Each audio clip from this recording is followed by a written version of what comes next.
Bismillahirrahmanirrahim. Assalamualaikum warahmatullahi wabarakatuh. Alhamdulillahi ala ihsani wa syukru lahu ala taufiqih wa amtinani. Asyhadu an la ilaha illallah wahdahu la syarika lahu ta'ziman li sya'nih.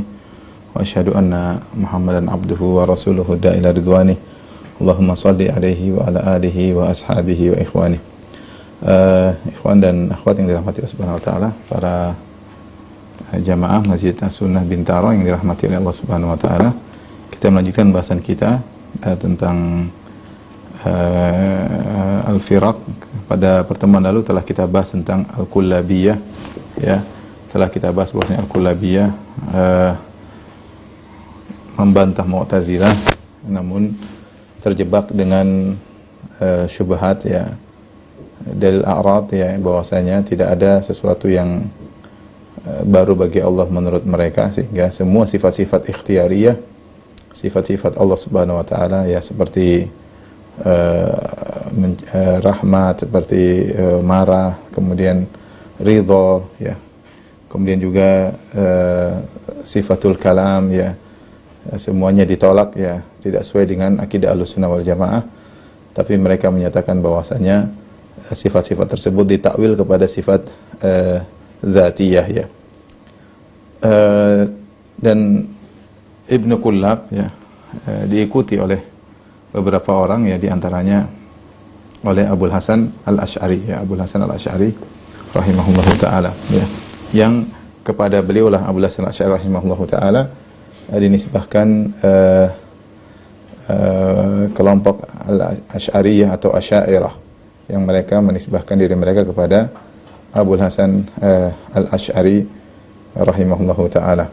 Tapi kita singgung tentang Abul Hasan Al-Asy'ari, kemudian tentang pengikut-pengikutnya secara singkat insyaallah taala, ya. Baru nanti kita akan bahas tentang akidahnya di penghujung, terutama akidah Asy'ariyah mutaakhirin yang ada di zaman sekarang, yang tersebar di penjuru dunia, di antaranya di tanah air kita, saudara-saudara kita di Indonesia, yang banyak di antara mereka memperjuangkan akidah Asy'ariyah mutaakhirin, ya. Baik. Abul Hasan Al-Asy'ari, ya,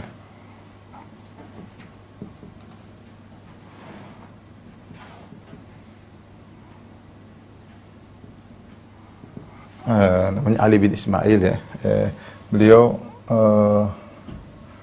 lahir, ya, 200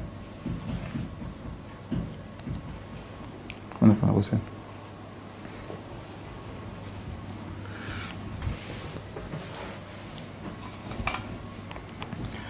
...260 Hijriyah, kemudian wafat, ada khilaf, tapi ada yang mengatakan 320 atau 330, ya, 330 Hijriyah, ya. Sehingga beliau hidup di abad ke-3 dan abad ke-4, ya.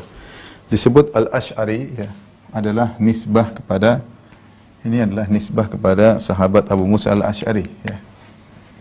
Nisbah ada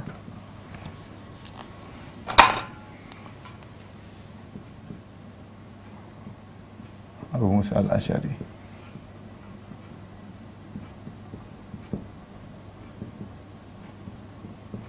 Radhiyallahu taala anhu.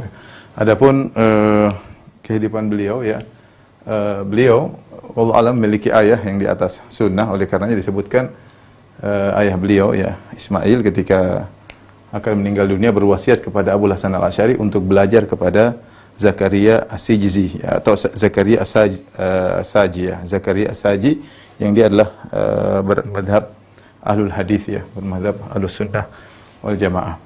Abu Asy'ari, ya, ketika ayahnya meninggal, maka dia hidup bersama ibunya, dan ibunya menikah dengan bapak tirinya, yaitu Abu Ali Al-Jubba'i, ya.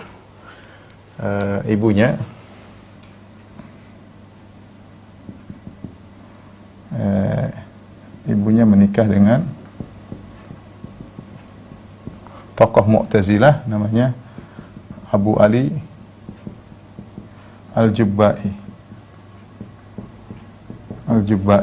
Maka Abu Hasan pun belajar Mu'tazilah, ini tokoh Mu'tazilah, ya, tokoh besar Mu'tazilah.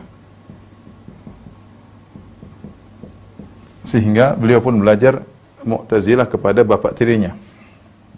Maka beliau belajar Mu'tazilah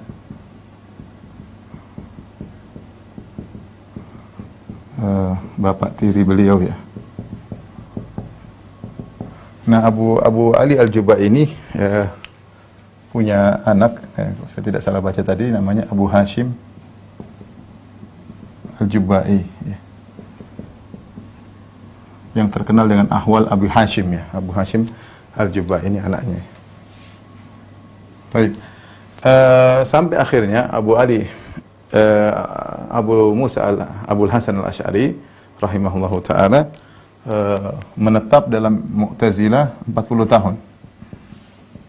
Dalam akidah Mu'tazilah 40 tahun. Ya. Kemudian setelah itu beliau pun sadar ya, disebutkan beliau sempat hilang dari kerumunan masyarakat, kemudian setelah beberapa hari atau 15 hari, sekian hari, kemudian setelah itu beliau pergi ke masjid, kemudian naik di atas mimbar, kemudian menyatakan bahwasanya beliau telah meninggalkan akidah Mu'tazilah ya. Beliau telah meninggalkan akidah Mu'tazilah ya. Oleh karenanya disebut oleh para ulama Abul Hasan Al-Asy'ari memiliki 3 fase dalam akidah ya. 3 fase akidah ya. Abul Hasan Al-Asy'ari ya. Fase pertama adalah fase Mu'tazilah. Yang tadi kita sebutkan selama 40 tahun ya. 40 tahun, bahkan beliau benar-benar menjadi imam dalam kelompok Mu'tazilah. Bahkan ketika beliau sadar, beliau mengatakan, saya telah menulis buku yang tidak pernah ada buku yang tulis seperti itu tentang membela Mu'tazilah. Kemudian beliau berubah setelah itu, fase kedua, beliau terpengaruh dengan Kullabiyah, yaitu fase Al-Kullabiyah. Fase Kullabiyah.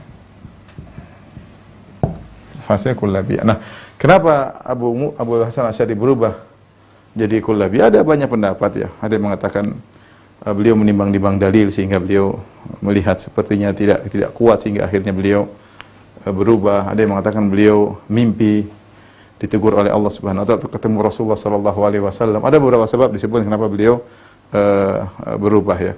Intinya akhirnya beliau pindah ke fase Kullabiyah. Kita tahu Mu'tazilah menolak seluruh sifat-sifat Allah.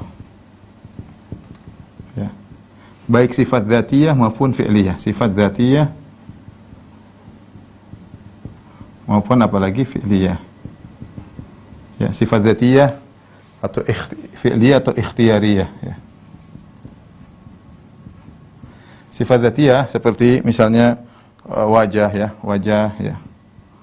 Kemudian mata ya. Kemudian tangan.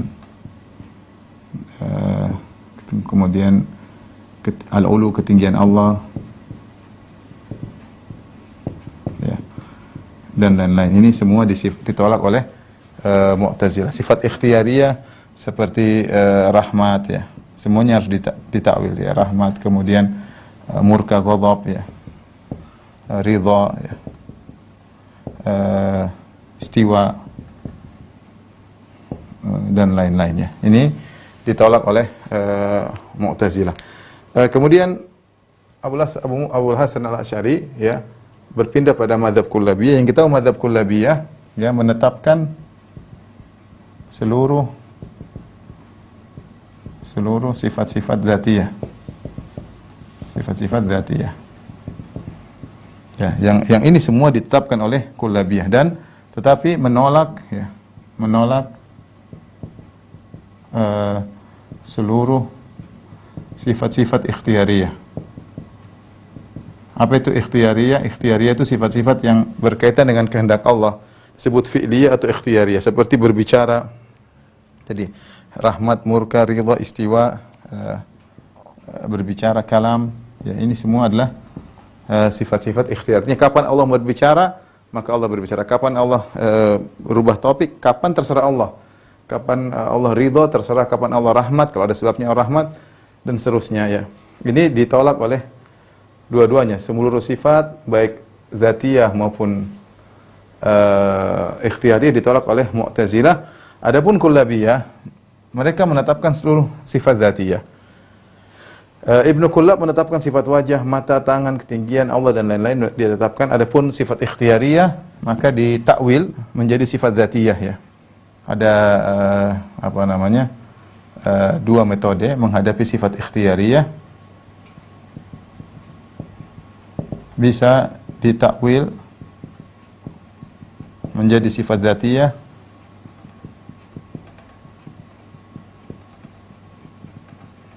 atau fi'il diartikan maf'ul. Ya, jadi perbuatan Allah diartikan dengan objek ya. Perbuatan Allah diartikan dengan objek atau makhluk. Contoh sederhana, misalnya ditakwil menjadi sifat dzatiyah, seperti kita sebutkan akidah Kullabiyah pada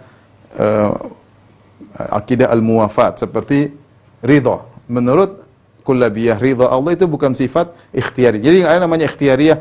Kalau berkehendak Allah lakukan, jika tidak maka tidak, itu nggak ada dalam kamusnya Kullabiyah. Jadi sifat ridha ini ditafsirkan dengan sifat dzatiyah. Artinya Allah ridha kepada seseorang sejak zaman azali. Kalau orang itu meninggal dalam kondisi muslim, Allah sudah ridho kepada dia dan keridhaan Allah tidak pernah berubah, tidak pernah naik turun, selalu ridho seperti itu karena sifat itu sifat dzati. Allah enggak boleh mengalami perubahan. Enggak boleh ridho kepada dia, marah kepada dia enggak boleh. Ya sama seperti sifat murka misalnya. Allah murka kepada orang yang bakalan murtad meskipun dia kebanyakan umurnya adalah Islam. Tapi karena Allah tahu dia bakalan murtad sejak zaman azali, Allah sudah murka kepada dia meskipun dia belum lahir, meskipun dia belum muncul, Allah sudah murka sama dia karena sifat tidak boleh berubah. Di antaranya sifatul kalam. Firman Allah kan adalah sifat ikhtiyariyah. Kapan Allah berkehendak, Allah bicara dengan Nabi Musa, Allah bicara dengan Nabi Muhammad SAW, Allah bicara dengan Jibril, beda-beda, topiknya beda-beda. Allah bicara dengan menurunkan Taurat, Injil, beda-beda ya. Kata mereka tidak, firman Allah adalah kalamun nafsi, bahasa jiwa yang tidak pernah berubah. Dari dulu itu saja, tidak ada hurufnya, tidak ada suaranya, tapi merupakan satu kesatuan yang tidak boleh mengalami perubahan. Kalau diterjemahkan bahasa Arab jadi Al-Quran, diterjemahkan bahasa Ibrani jadi Taurat, diterjemahkan dengan bahasa Syriania jadi Injil. Jadi mereka takwil sifat-sifat fi'liyah menjadi sifat zatiyah karena mereka punya syubhat Allah tidak boleh mengalami perubahan. Allah tidak boleh, jadi Allah harus statis, tidak boleh dinamis. Semuanya ditakwil ya. Atau takwil model kedua, fi'il diartikan maf'ul. Seperti mereka mengatakan Allah mencipta. Sifat di antara sifat ikhtiyari adalah mencipta ya. Di antara sifat ikhtiyari adalah mencipta. Berbicara, mencipta. Al-khalq. Mencipta ya. Mencintai banyak ya. Bagaimana kalau dengan mencipta? Mereka mentafsirkan mencipta khalq adalah makhluk, yaitu Allah. Kalau dikatakan Allah mencipta, bukan Allah membuat penciptaan, tapi muncullah makhluk. Jadi al-khalq maknanya adalah makhluk. Ini diantara tafsiran mereka agar, karena kalau menciptakan sesuai dengan kehendak, mereka mengatakan tidak ada perubahan. Tidak boleh ada namanya tadinya Allah mencipta ini kapan waktunya, Allah ingin mencipta ini pada waktu, kata mereka nggak bisa. Karena ini ada perubahan pada Allah, Allah harus statis. Nah terus bagaimana kalau ada penciptaan? Ada makhluk. 1000 tahun lalu kita nggak ada, sekarang sudah ada. Ya, Allah mencipta maksudnya Allah memunculkan adanya makhluk tanpa ada penciptaan. Ya begitulah akidah mereka. Allah memunculkan makhluk tanpa ada penciptaan. Karena kalau ada penciptaan dalam zat Allah baru terjadi, ini tidak boleh pada Allah. Karena mereka bilang Allah harus statis, tidak boleh dinamis. Ini sudah kita singgung pada pertemuan lalu. Nah, inilah mazhab Kullabiyah. Nah, apakah Abul Hasan berpindah pada fase ketiga, fase Ahlus Sunnah?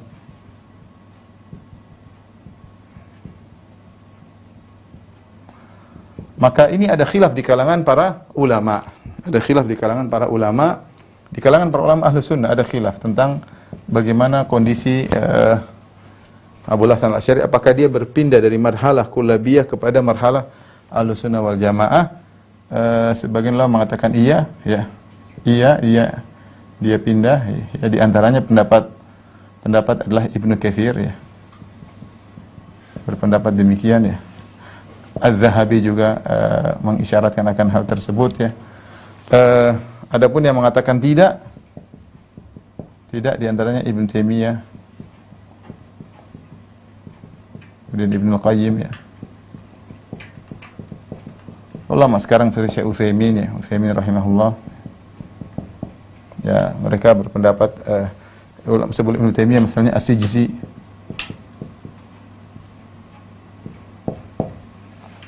dalam kitabnya Arad ala man ankara al-harf as-saut, ya. Ada khilaf di kalangan para ulama Ahlus Sunnah tentang bagaimana kondisi Abu Hasan Al-Asy'ari. Apakah dia berpindah kepada marhalah ketiga? Kenapa ada khilaf? Karena ada buku-bukunya yang menunjukkan dia seperti berakidah dengan akidah Ahlus Sunnah. Di antara buku-buku terakhir yang dimiliki oleh Abu Hasan Al-Asy'ari seperti kitab Al-Ibanah an Usulid Diyanah, ya. Ada kitab Al-Luma', ya. Ada kitab Maqalatul Islamiyin wa Ikhtilaful Musallin. Kemudian ada kitab Risalah ila Ahli Saghar. Risalah ila Ahli Saghar. Kitab-kitab ini, keempat kitab ini yang sampai kepada kita mengisyaratkan bahwasanya beliau bermadhab Ahlus Sunnah. Apalagi dalam kitab misalnya Maqalatul Islamiyin. Dalam Maqalatul Islamiyin beliau membedakan pendapat kullabiyah dengan pendapat alul hadis. Beliau membedakan antara pendapat kullabiyah dan pendapat al-hadis. Seandainya menurut beliau kullabiyah adalah Ahlus Sunnah, beliau akan memasukkan pendapat kullabiyah dalam pendapat Ahlus Sunnah. Tapi ternyata dalam Maqalatul Islamiyin beliau membedakan Mu'tazilah, kemudian beliau bedakan kullabiyah, dan kemudian beliau bedakan dengan Ahlus Sunnah atau alul hadis. Sehingga seakan beliau membedakan antara kullabiyah dengan alul hadis. Ya, ini menjadikan sebagian ulama berpendapat bahwasanya beliau telah berubah menuju Ahlus Sunnah. Kemudian juga dalam kitabnya Al-Ibanah an Usulid Diyanah dia mengatakan saya berpendapat dengan pendapat Al-Imam Ahmad bin Hanbal, dan kitab Imam Ahmad bin Hanbal bermadzhab Ahlus Sunnah wal Jamaah, ya. Kemudian dalam kitabnya juga Al-Ibanah, ya.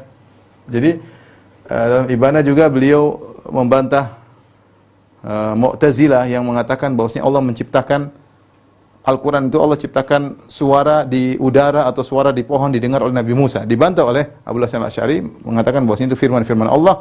Allah tidak pernah menciptakan suara didengar oleh Nabi Musa alaihissalam. Tapi suara adalah firman Al-Quran adalah firman Allah, bukan suara yang Allah ciptakan. Sehingga seakan-akan mengisyaratkan bahwasanya Abu Hasan Al-Asy'ari telah kembali kepada Ahlus Sunnah. Jadi saya sebutkan apa dalilnya. Di antara dalilnya beliau ikrar mengikuti mazhab Imam Ahmad.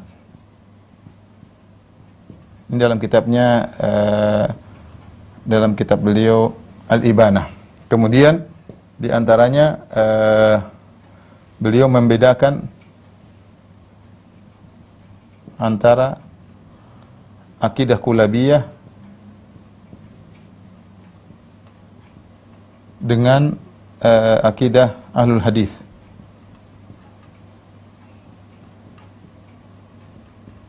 Kemudian ketiga juga beliau membantah Mu'tazilah. Membantah Mu'tazilah dalam masalah suara. Masalah suara Allah. Kemudian yang keempat juga beliau menolak dalil a'rad dalam kitabnya Al-Luma. Beliau menolak dalil a'rad. Ini kira-kira 4 pendalilan yang dilihat oleh sebagian ulama seperti Ibnu Katsir dan juga lainnya. Bahwasanya nampak sekali bahwasanya Abu Hasan Al-Asy'ari sampai pada marhalah ketiga, marhalah Ahlus Sunnah wal Jamaah. Karena beliau berikrar mengikuti pendapat Imam Ahmad. Kemudian beliau tadi membedakan antara mazhab kullabiyah dengan Ahlus Sunnah. Kemudian beliau membantah Mu'tazilah masalah suara, bahwasanya suara tersebut mereka Mu'tazilah mengatakan Allah menciptakan suara Al-Quran di udara kemudian didengar oleh Musa, dibantah oleh Abu Hasan Al-Asy'ari. Yang terakhir dia menolak dalil a'rad. Nol dalil a'rad dalam kitabnya Al-Luma' ya. Ini isyarat-isyarat beliau mengikuti Ahlus Sunnah wal Jamaah. Namun pendapat sebagian ulama yang lain bahwasanya beliau tidak berpindah kepada fase Ahlus Sunnah. Beliau berusaha, namun tetap saja masih ada sisa-sisa Mu'tazilah. Sisa Mu'tazilah tadi, apa syubhat Mu'tazilah yang paling utama ya ini tadi, menolak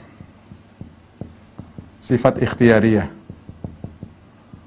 Ini dari Jahmiyah, yaitu Allah harus statis. Harus statis, tidak boleh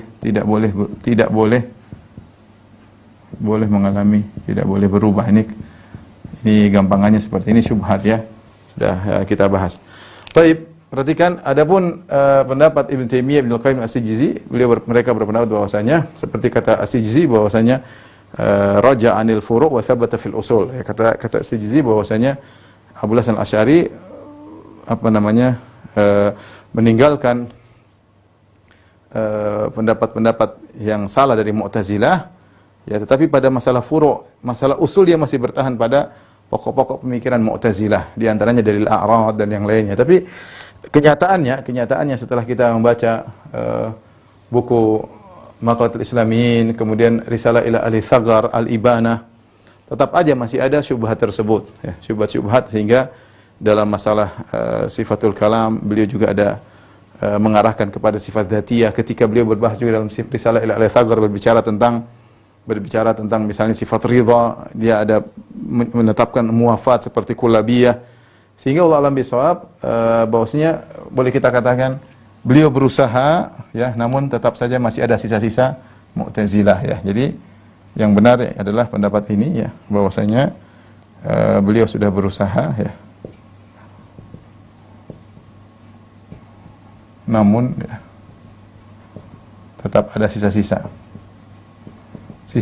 Mu'tazilah. Syubhat tidak mudah untuk hilang. Syubhat tidak mudah untuk hilang, tetapi banyak kebaikan yang beliau lakukan sehingga beliau menyelisih Mu'tazilah dalam banyak hal, seperti sifatul ulu beliau tetapkan, beliau bantah Mu'tazilah. Kemudian misalnya dalam Maqalatul Islamin, kemudian ru'yah, beliau menetapkan Allah bisa dilihat, Mu'tazilah bilang tidak bisa, beliau bantah. Kemudian belum lagi sifat-sifat dzatiyah, beliau mengatakan Allah punya wajah, Allah punya dua mata. Ini Abu Hasan Al-Asy'ari, Allah punya wajah, Allah punya dua mata, Allah punya dua tangan ya. Beliau sebutkan sifat-sifat tersebut dan beliau membantah Mu'tazilah. Kemudian masalah istiwa, beliau tetapkan juga, kata beliau, yang mengatakan istiwa di atas arsy maksudnya menguasai, maka itu akidah Mu'tazilah, beliau bantah. Beliau mengatakan tidak boleh ditakwil dengan istiwa dimaknakan istaula. Tapi intinya tetap saja masih ada hal-hal masalah sifat ikhtiyariyah beliau tolak, dan beliau juga dalam sebagian buku berpendapat dengan al-muwafat seperti kullabiyah. Jadi wallahu alam bisawab, beliau sudah berusaha berubah mengikuti manhaj Ahlus Sunnah wal Jamaah, namun akan tetapi masih tersisa-sisa pemikiran kullabiyah dan bahkan pemikiran Mu'tazilah masih tersisa. Subhatnya Mu'tazilah masih ada pada beliau, menunjukkan bahwasanya seorang kalau sudah terjebak syubhat susah, tidak mudah untuk melepaskan diri daripada syubhat tersebut. Taib, inilah Abu Hasan Asy'ari. Setelah itu kita akan singgung tentang tokoh-tokoh Asy'ariyah setelah Abu Hasan Asy'ari. Kita lihat perubahan-perubahan yang terjadi setelah beliau rahimahullahu taala. Setelah ini insyaallah.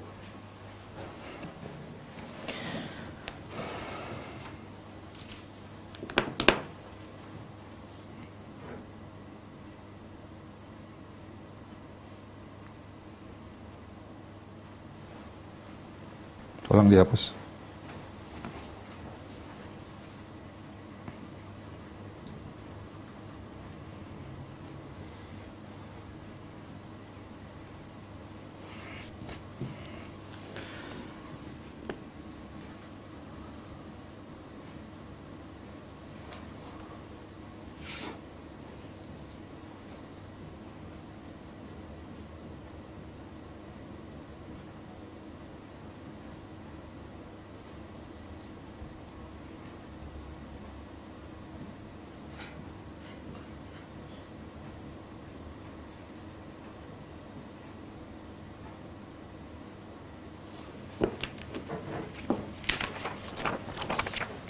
Tapi kita akan sebutkan tokoh-tokoh Asy'ariyah dan perkembangan perkembangan mazhab.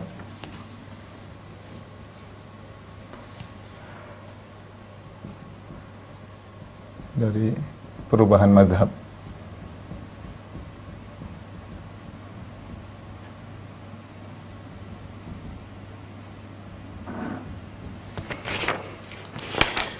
Taib yang pertama, ya, kita mulai tadi dari Abul Hasan Al-Asy'ari, ya. Mungkin kita kasih tabel, ya. Yang pertama Abul Hasan Al-Asy'ari.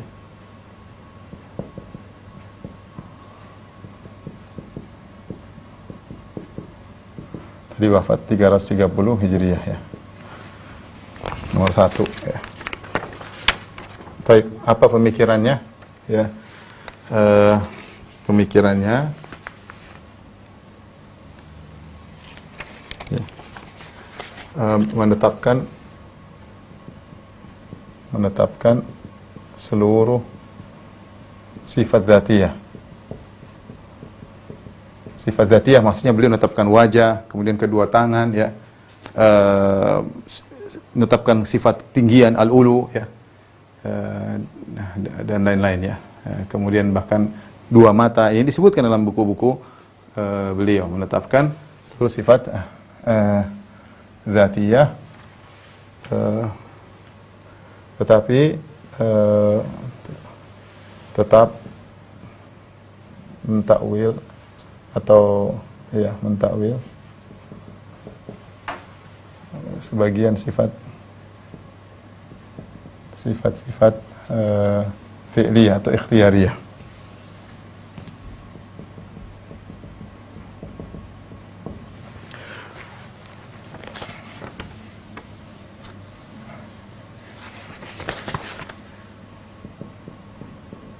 Menetapkan seluruh. Apa yang ditetapkan oleh beliau, sifat-sifat dzatiyah ditetapkan misalnya diantaranya wajah, ya. Sifat wajah. Kemudian diantaranya adalah kedua tangan, ini yang ditetapkan oleh Abul Hasan. Kemudian dua mata, ya. Kemudian diantaranya adalah sifat ketinggian Allah, ya, al-ulu, ya, dan lain-lainnya. Tapi setelah itu beliau punya murid, diantaranya Abu Al-Hasan At-Tabari, demikian juga Abul Hasan Al-Bahili, tetapi tetap mengikuti manhaj beliau, ya. Setelah itu datanglah seorang yang juga disebut dengan Al-Mu'assisu Ats-Tsani, pendiri yang kedua yang mengembangkan mazhab Asy'ariyah adalah Al-Baqillani, ya. Abu Bakar Al-Baqillani. Abu Bakar Al-Baqillani. Wafat pada tahun 403 Hijriah. Ya. Beliau ini sama, ya, sama dengan Abul Hasan Asy'ari, menetapkan seluruh sifat dzatiyah, ya, tetap mentakwil, ya, sama mentakwil sifat-sifat ikhtiyariyah. Bahkan beliau membantah Mu'tazilah dalam kitabnya Tamhidul Awail, ya, bisa dibaca. Beliau membantah Mu'tazilah yang mentakwil tangan dengan kudrah atau nikmah, ya. Kemudian juga yang mentakwil wajah dengan zat. Kemudian juga yang mentakwil istiwa dengan istila, dengan menguasai. Ini beliau munaqasyah, ya, bahkan beliau membantah Mu'tazilah buku beliau. Kalau Anda mengatakan tangan begini, maka beliau bantah, jangan ditakwil dengan kudrat atau nikmat, jangan mentakwil wajah dengan zat, jangan mentakwil istiwa dengan menguasai, ya. Hanya saja beliau menetapkan dalil a'rad, hanya saja beliau menetapkan dalil a'rad. Dalil a'rad. Ini mungkin kawan-kawan bingung apa itu dalil a'rad. Ini sudah pernah saya bahas panjang lebar. Intinya mereka dalil a'rad ini ingin mengatakan bahwasanya semua yang mengalami perubahan itulah makhluk. Makanya Allah tidak boleh mengalami perubahan. Kita tidak bisa mengetahui adanya Tuhan kecuali dengan dalil a'rad. Ya, kata mereka, kita lihat alam semesta. Alam semesta ini terdiri atas hewan, kemudian tumbuhan, gunung, dan lain-lain. Dan ini mengalami perubahan-perubahan. Nah, berarti ciri-ciri makhluk adalah mengalami perubahan. Kalau gitu, yang Tuhan tidak boleh berubah. Yang boleh berubah hanyalah makhluk. Kalau begitu, Tuhan harus statis. Inilah akidahnya Aristoteles sama Plato dan Platonis ya. Tapi intinya, ini sudah saya bantah pada pembahasan tersendiri. Tapi beliau menetapkan dalil a'rad ya. Berbeda dengan Abu Hasan al-Asy'ari yang menolak dalil a'rad. Abu Hasan al-Asy'ari menolak dalil a'rad ya. Kemudian setelah itu datang Ibnu Furak atau Ibnu Furak ya.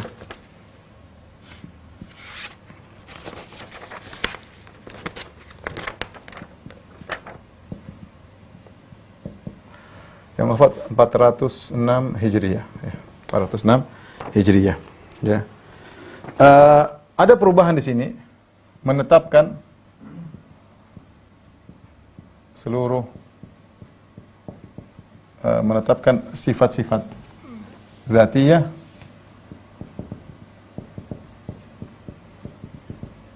kecuali al-ulu, kecuali ketinggian Allah. Dia tolak. Ini mulai Ibnu Furak mengalami apa namanya? Menolak sifat al-ulu ya. Menolak sifat al-ulu dan dia juga tetap akan tetapi ia membantah Mu'tazilah yang mentakwil istiwa dengan menguasai. Tetap beliau bantah. Tapi beliau mengatakan tidak boleh kita mengatakan Allah tinggi. Bahkan disebutkan dialog antara dia dengan seorang ulama yang lain ketika dia mengatakan satu mengatakan Allah di atas, kata dia kalau kau menetapkan Allah di atas berarti Allah bisa di bawah juga. Kata ulama tersebut, iya kalau saya yang tetapkan Allah di atas mungkin Allah bisa di bawah, tapi Allah yang mengabarkan tentang dirinya dia di atas. Maka terdiamlah Ibnu Furak ya. Ibnu Furak dia punya buku judulnya Mukhtaliful Hadis dan di situ banyak takwil-takwil yang disebutkan oleh Ibnu Furak ya. Kemudian juga menetapkan dalil a'rad.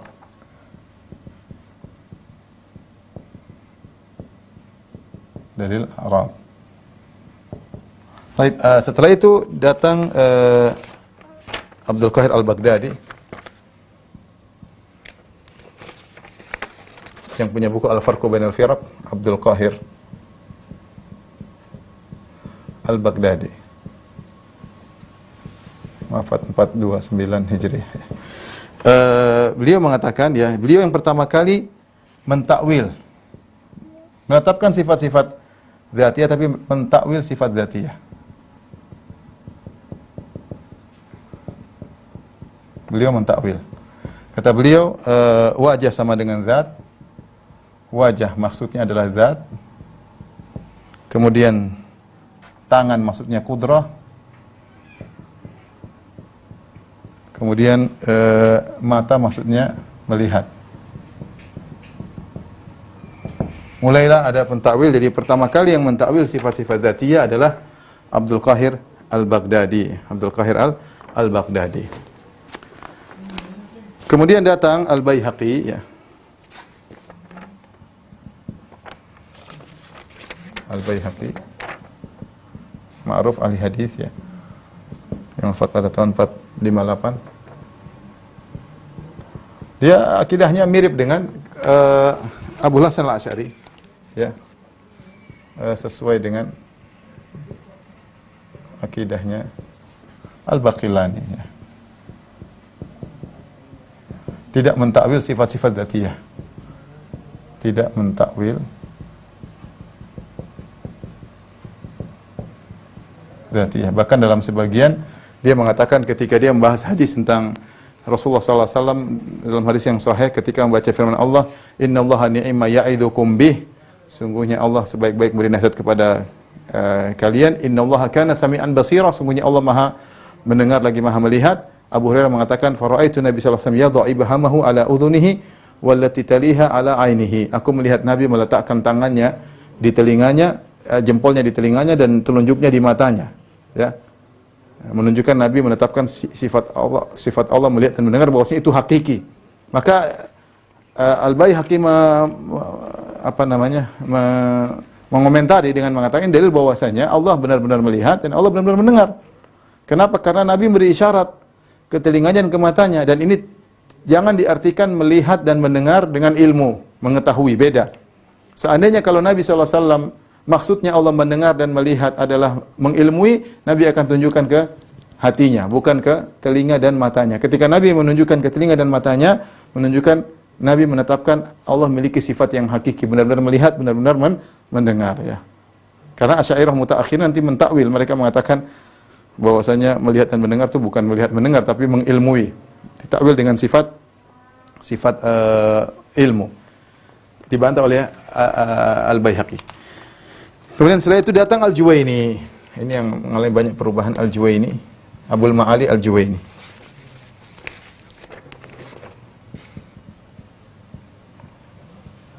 Al-Juwaini, yang ahli usul, yang wafat pada tahun 478, ya.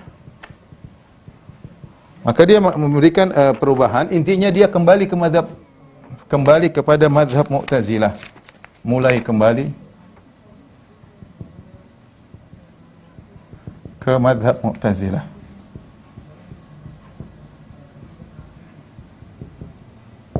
Dalil akan hal tersebut, ya, beliau mentakwil seluruh sifat dzatiyah, ya. Dalilnya mentakwil seluruh sifat dzatiyah. Ya, dimulai dari Abdul Qahir Al-Baghdadi, mulai mentakwil tadi wajah dengan zat, tangan dengan qudrah, mata melihat. Maka dia juga demikian, dia memperkuat pemahaman Abdul Qahir Al-Baghdadi dengan mentakwil seluruh sifat dzatiyah, ya. Kemudian beliau membenarkan takwil Mu'tazilah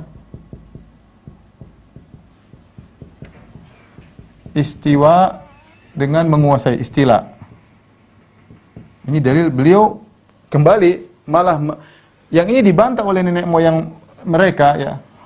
Abu Hasan Al-Asy'ari membantah takwil ini, istiwa dengan istila dibantah. Kemudian Al-Baqilani juga membantah. Bahkan Ibnu Furak juga membantah pentakwilan istiwa dengan menguasai.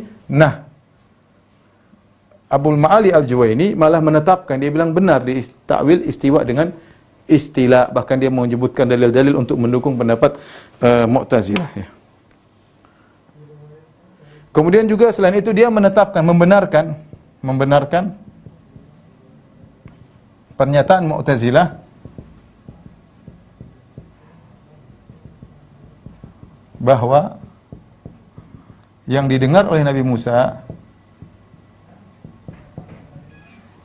alaihissalam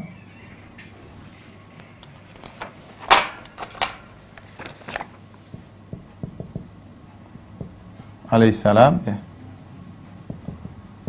adalah suara yang diciptakan oleh Allah. Suara yang diciptakan oleh Allah di udara. Dia membenarkan. Ini repot, ya. Jadi ini dibantah semua oleh pendahulunya. Dia malah menetapkan, dia bilang benar bahwasanya suara yang didengar Nabi Musa itu bukan firman Allah, tapi yang suara diciptakan oleh Allah di udara didengar oleh Nabi Musa, ya. Akan tetapi kata dia, di balik itu kami menetapkan nuthbit bara'a dzalik al-kalam nafsi. Tapi kita menetapkan ada kalam nafsi di balik itu, ya. Ya. Ini Abul Ma'ali Al-Juwaini, tapi intinya mulai kembali kepada Mu'tazilah, ya, dengan membela pemikiran-pemikiran Mu'tazilah, ya. Kemudian yang mungkin setelah itu banyak yang lainnya, ada Al-Ghazali dan yang lain, tapi yang paling terkenal adalah Ar-Razi.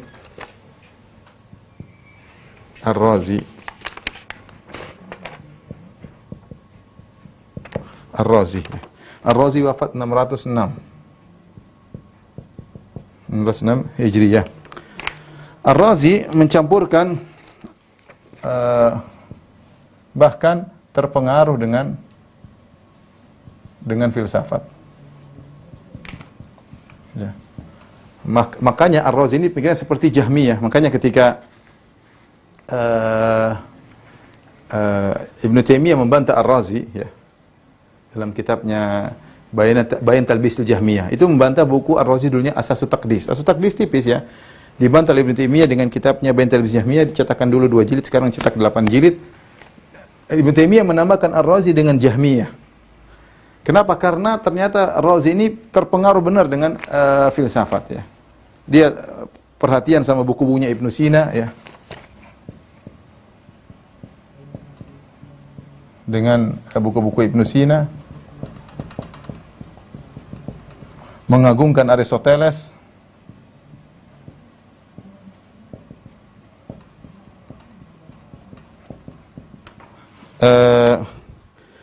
kemudian dia berpendapat dengan Al-Muthul Aflatuniyah, ya, dengan pendapat Al-Muthul Aflatuniyah. Ini sudah pernah saya bahas, apa itu maknanya Muthul Aflatuniyah? Artinya pemikiran Plato. Ya, ini sudah saya bahas dalam bahasan masalah falasifah. Mungkin teman-teman kalau mau dengar kembali. Kemudian di antaranya juga beliau berpendapat dengan al-uqul mujarradah.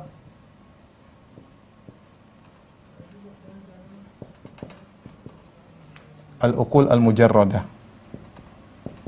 Ini berkaitan dengan penciptaan alam semesta, bahwasanya setelah Allah Subhanahu wa taala akal mujarrad dan macam-macam. Ini semua pemikiran falasifah.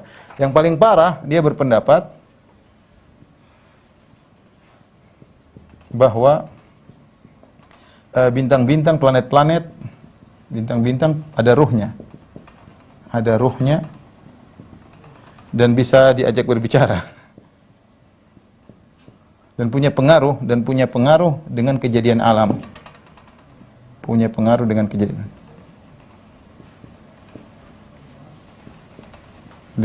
alam. Ini kesyirikan tentunya. Ini disebutkan oleh Ibnu Taimiyah, disebut Al-Zahabi, dia punya buku judulnya Al-Mukhatabatun Nujum. Saya nukilkan ya perkataan Al-Zahabi.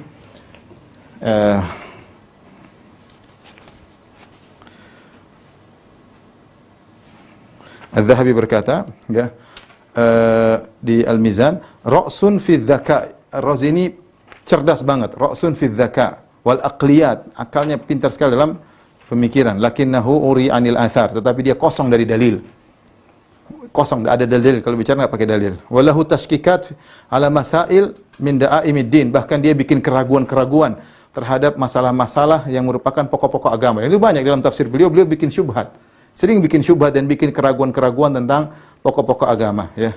Turithul hayrah, dan membuat orang jadi bingung. Nas'alullah an yuthabbital iman fi qulubina. Kami mohon agar Allah mengokohkan iman dalam hati kami. Walahu kitabun, dan dia punya kitab judulnya As-Sirrul Maktum fi Mukhatamatin Nujum. Rahasia yang tersembunyi dalam berbicara dengan bintang-bintang. Ini di antara bukunya Razi. As-Sirrul Maktum fi Mukhatamatin Nujum, sihrun sarih.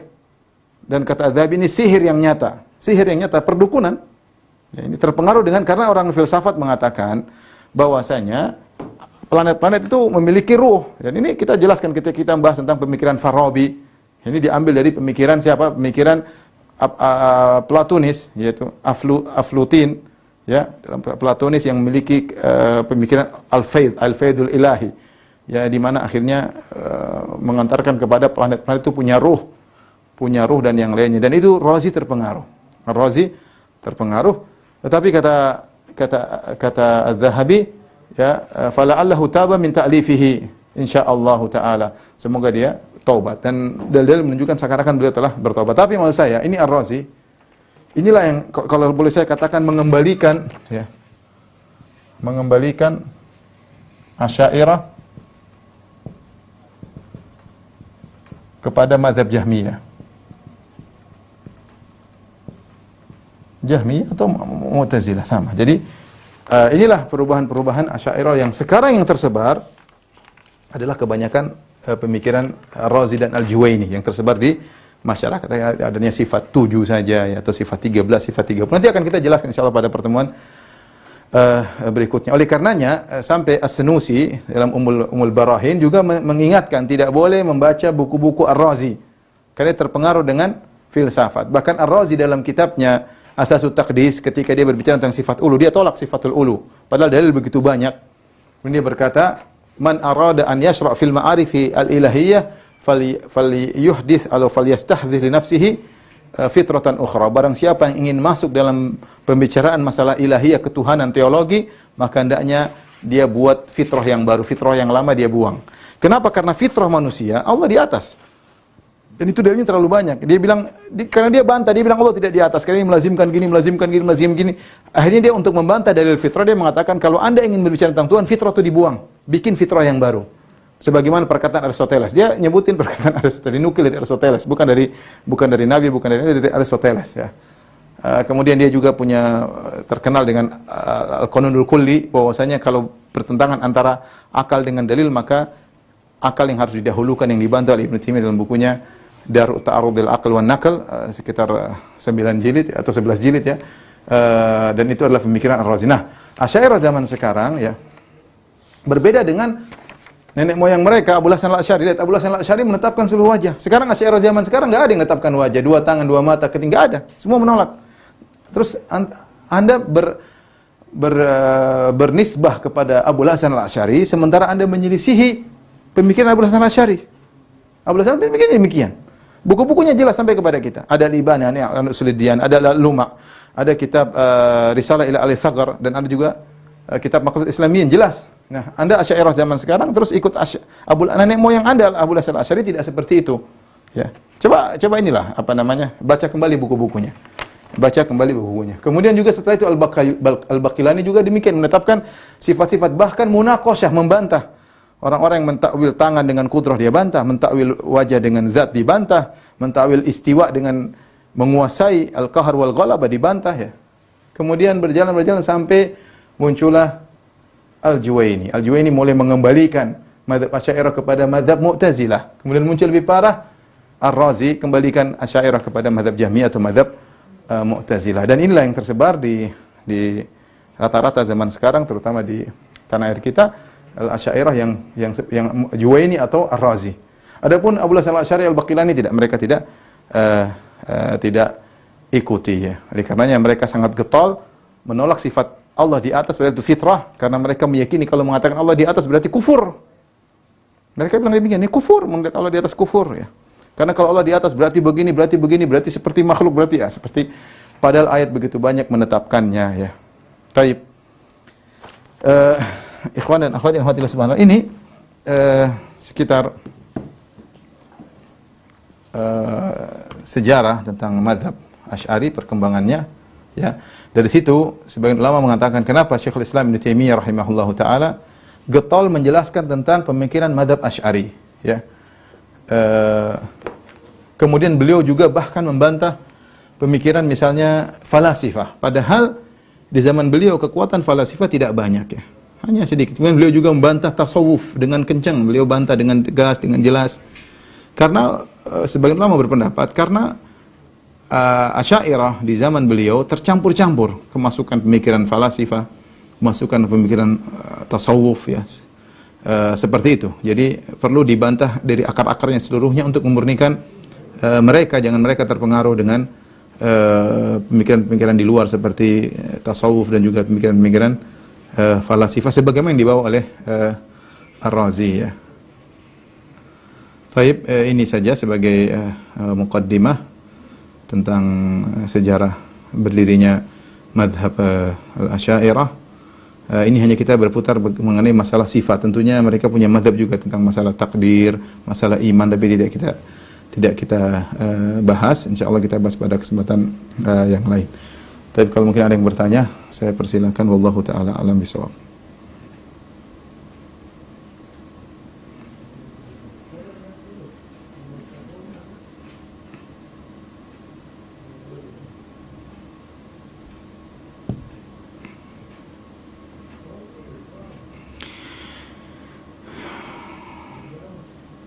Ini ada pertanyaan tapi saya sudah jawab semuanya di pengajian tadi. Ustadz, mengapa apakah Abu Hasan Al-Asy'ari rujuk kepada pemahaman para sahabat?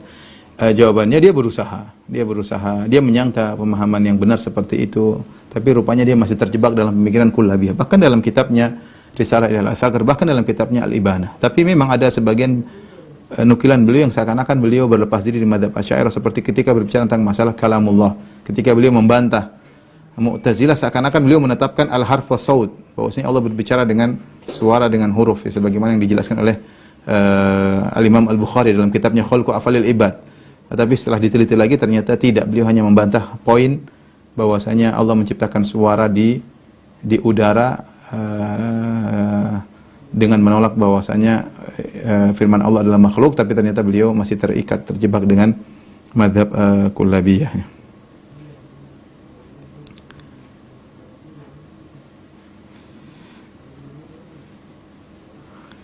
Ini pertanyaan lagi. Mohon izin bertanya, ini Asy'ariyah tentu pembahasannya panjang. Kita hanya fokus pada asma wa sifat. Tapi ini ada pendapat. Mohon izin bertanya, ini pertanyaannya sampai kepada saya tentang pemahaman kebanyakan kaum Asy'ariyah tentang meminta kepada penghuni kubur. Jangan bilang kebanyakan, sebagian ya.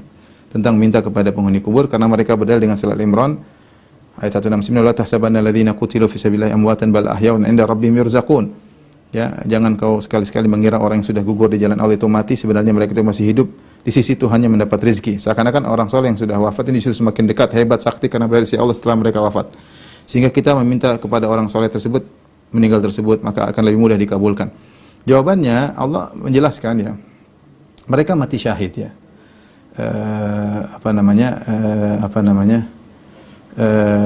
Seperti dalam ayat yang lain kata Allah Subhanahu wa taala, wala taqulu lima yuqtalu fi sabilillahi amwat bal ahya'un walakin la tash'urun.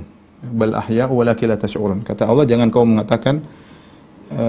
mengatakan bahwasanya orang yang meninggal di jalan Allah mati, tapi mereka hidup, tapi kalian tidak merasakannya. Nah, mereka hidup di alam barzah dengan hidup dapat rezeki dari Allah Subhanahu wa taala, dan dijelaskan dalam hadis-hadis bahwasanya arwahu syuhada fi jawfi at-tayr al-akhdar, bahwasanya ruh-ruh para syuhada dalam burung yang berwarna hijau, kemudian laha qanadil tahtal arsy, dia punya sangkar-sangkar di bawah arsy, kemudian mereka berterbangan di surga ya, berbeda dengan orang mukmin secara umum ya. Arwahul nasamatul mu'min tayrun, kata Nabi sallallahu alaihi wasallam bahwasanya ruhnya orang beriman seperti burung yang berterbangan. Sehingga sebenarnya menjelaskan seperti Ibnu Ablis Al-Hanafi rahimahullah mengatakan bahwasanya kedudukan ruh para syuhada di alam barzakh lebih afdal daripada kedudukan ruh orang mukmin secara umum, karena ruh orang mukmin secara umum dalam bentuk berterbangan seperti burung. Adapun ruh para syuhada, mereka diberi semacam pinjaman jasad oleh Allah berupa jasad burung berwarna hijau, dan ruh mereka fi jawf at-tayr al-akhdar, bahwasanya roh-roh para syuhada dalam rongga burung berwarna hijau. Dengan adanya jasad sementara tersebut, mereka lebih merasakan kenikmatan di surga ya daripada yang tanpa jasad. Dan kenikmatan surga akan menjadi lebih sempurna ketika hari kebangkitan, di mana jasad, ruh dikembalikan kepada jasad ya, yang sempurna, kemudian dimasukkan ke dalam surga. Oleh karenanya kedudukan para syuhada lebih afdal daripada orang mukmin biasa, karena ruhnya dipinjamkan jasad sementara. Intinya bahwasanya mereka hidup, yurzaqun, diberi rezeki oleh Allah, bukan yarzukun, bukan memberi rezeki, tapi mereka diberi rezeki oleh Allah Subhanahu wa taala. Mereka dekat dengan Allah Subhanahu wa taala.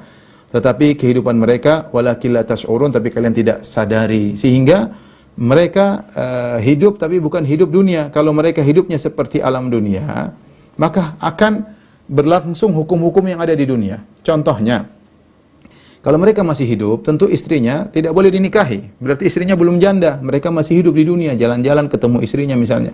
Kalau mereka masih hidup seperti orang di dunia, tentunya hartanya tidak boleh diwarisi. Tidak boleh, karena dia masih hidup. Hartanya tidak boleh diwarisi, istrinya tidak boleh dinikahi. Ya. Kemudian kalau mereka masih hidup, ngapain kita sholatin? Mereka bisa sholat sendiri kalau memang di dunia hukumnya seperti orang hidup di dunia. Ya. Ternyata tidak. Ya. Mereka hidup dalam kehidupan tersendiri, jangan dikiaskan dengan kehidupan dunia. Oleh karenanya Nabi SAW ketika menjelaskan tentang terjadinya perang Mu'tah, Rasulullah SAW jelaskan bagaimana para syuhada meninggal. Rasulullah SAW mendoakan mereka. Bukankah kita disuruh mendoakan para syuhada? Iya. Kalau mereka masih bisa kemudian seperti di dunia, nggak perlu kita doakan. Mereka bisa berdoa sendiri, mereka bisa sholat sendiri. Buktinya tidak. Makanya Nabi SAW ketika mengabarkan tentang peristiwa perang Mu'tah, kata Rasulullah SAW, Kutila Zaid, akhukum Zaid, syahidan, istaghfiru li akhikum. Kata Nabi, Zaid bin Harithah meninggal. Dia pemimpin perang di perang Mu'tah, mati syahid. Kata Nabi, Kutila Zaidun syahidan, istaghfiru li akhikum. Maka mohonlah ampunan buat Zaid. Dia didoakan, bukan minta doa kepada Zaid. Kemudian bendera peperangan dipegang oleh Ja'far bin Abi Thalib. Kemudian dia pegang tangannya, dipotong sebelah kanan, sebelah kiri, dia pegang, kemudian dia mati. Akhirnya kata Rasulullah SAW, Qutila Ja'far syahidan. Ja'far meninggal mati syahid. Istaghfir li akhikum. Berdoalah buat Ja'far ya. Jadi yang masih hidup yang mendoakan yang sudah mati. Ya, jangan dibalik logikanya ya. Kemudian lagi ketika Abdullah bin Rawaha meninggal, sama. Kemudian bendera dipegang Abdullah bin Rawaha. Kemudian dia meninggal, Nabi mengatakan, Qutila syahidan. Istaghfir li akhikum. Abdullah bin Rawaha meninggal dalam mati syahid, maka berdoalah agar dia diampuni oleh Allah Subhanahu wa taala. Nabi sallallahu alaihi wasallam datang ke kuburan syuhada Uhud. Nabi doakan mereka. Ya. Bukan sebaliknya minta kepada orang-orang yang mati syahid kemudian dikiaskan lagi kepada orang-orang saleh sehingga orang datang minta kuburan. Kebalik ya, kebalik. Ziarah syar'iyyah, ziarah yang syar'i itu kita mendoakan mereka. Makanya Nabi sallallahu alaihi wasallam mengatakan, "Idza mata ibnu Adam min qata amalu illa min thalath." Kalau anak Adam meninggal terputus amalannya kecuali dari 3. Yang pertama ilmu yang tafa'u bi, ilmu yang bermanfaat, sedekah jariyah, sedekah jariyah, kemudian waladun saleh, anak saleh yang mendoakannya ya. Dia butuh didoakan. Oleh karenanya kita dianjurkan untuk datang ke kuburan para syuhada, kita doakan mereka, mengingat jasa mereka, doakan mereka diangkat derajatnya, diampuni, bukan minta-minta kepada mereka. Gampang saja kalau itu memang benar bahwasanya dianjurkan minta doa kepada orang-orang soleh, tentu para sahabat sudah melakukannya. Tentu kuburan Nabi akan dipenuhi oleh para sahabat minta doa kepada Nabi. Tapi tidak mereka lakukan. Bahkan ketika musim kemarau di zaman Umar bin Khattab, Umar berkata, "Kunna ya, natawassul bi nabiyina ya Allah, Allahumma inna kunna natawassul bi nabiyina." Ya Allah, dulu kami bertawassul dengan nabi kami ketika masih hidup, maka Engkau berikan hujan kepada kami. Al natawassul bi ammi nabiyika. Sekarang kami bertawassul dengan paman nabi kami itu Al-Abbas bin Abdul Muttalib. Jadi Umar meminta Al-Abbas untuk berdoa kepada Allah Subhanahu wa taala. Seandainya Nabi masih bisa dimintain doa, ngapain pergi ke Al-Abbas? Langsung aja kepada kuburan Nabi. Seandainya Nabi bisa dimintain doa, akan ramai datang riwayat, mungkin ribuan riwayat. Para sahabat akan berbondong-bondong ke kuburan Nabi tiap hari, tapi enggak ada. Makanya itu pentingnya manhajus salaf. Kita memahami dalil dengan manhajus salaf, dengan praktek para salaf, para sahabat. Saya kasih logika sih, coba antum bayangkan. Seandainya Nabi masih bisa dimintain doa setelah dia meninggal, kira-kira kuburan Nabi ramai terus nggak? Pasti ramai terus. Mu zaman sahabat, tabi'in, semuanya pasti. Tapi ternyata tidak ada riwayat, satupun riwayat nggak ada. Ya. Oleh karenanya, tadi saya katakan bahwasanya seharusnya sunnahnya kita mendoakan orang sudah meninggal, bukan kita minta doa kepada mereka. Baik, demikian saja. Ikhwan dan akhwat yang rahmatillah subhanahu wa ta'ala, kajian kita insyaallah kita lanjutkan pada pertemuan berikutnya. Kurang lebih saya mohon maaf. Wabillahi taufiq wal hidayah. Assalamualaikum warahmatullahi wabarakatuh.